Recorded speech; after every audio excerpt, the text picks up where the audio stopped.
Alors Patricia, est-ce que la méditation est envisageable pour tout le monde? Oui, effectivement, plus que jamais, je pense que nous avons envie dans notre quotidien de revenir à plus de sérénité, de calme et d'apaisement. Et peut-être aussi revenir à soi-même et à plus d'authenticité. Nous évoluons de plus en plus dans un environnement parfois agité.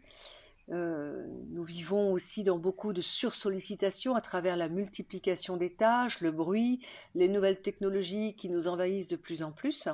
Et ceci a pour conséquence d'engendrer une difficulté à se ressourcer, à se concentrer, occasionnant parfois un surmenage pour aboutir à une saturation pour certaines personnes, voire même pour d'autres, à un burn-out.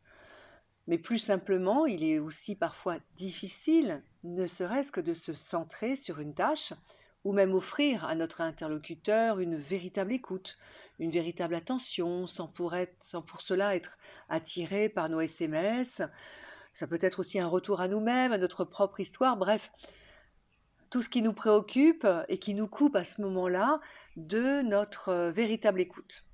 Et puis encore plus simplement, il me semble bien que nous sommes tous sujets à être ballottés par nos pensées, nos émotions, qui nous amènent à alimenter notre stress et notre anxiété. Alors comment retrouver ces instants de plus grande stabilité, ces instants où nous paraissons être touchés, comme une sorte de grâce même parfois dans nos échanges, ou bien des moments où notre acuité, notre discernement, notre intelligence semblent totalement exacerbés. Un état où notre réactivité et nos actions sont plus justes et en même temps plus aimantes.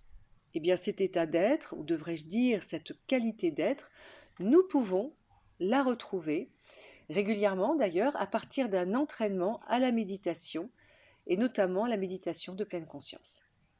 Cette pratique nous permet d'être davantage en lien avec nos sensations, nos émotions, avec notre expérience du moment présent, et ainsi de favoriser notre écoute vis-à-vis de soi-même, en développant une attention particulière à notre expérience, à ce qui est important pour nous, pour un équilibre intérieur et progressivement pour une plus grande stabilité émotionnelle.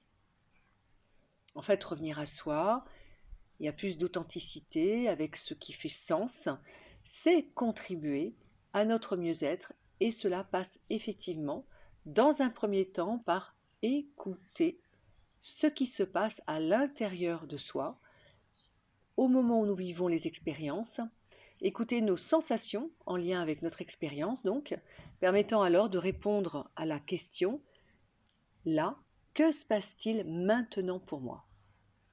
Pour ensuite aller un peu plus loin, prendre soin de soi, à partir de cette deuxième question.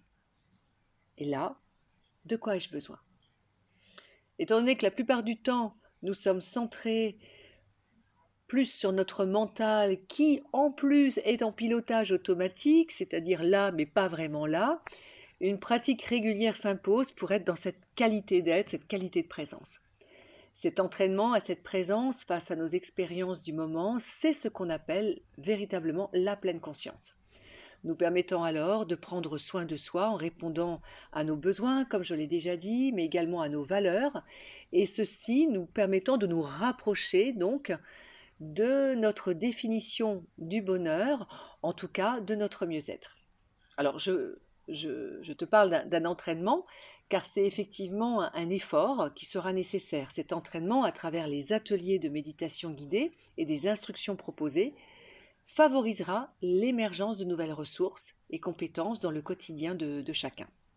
Il n'y a rien de si compliqué dans cet entraînement à la méditation de pleine conscience, mais l'assiduité demeure nécessaire et les ateliers de groupe permettent également de dépasser nos habitudes et aussi parfois notre tendance à la procrastination.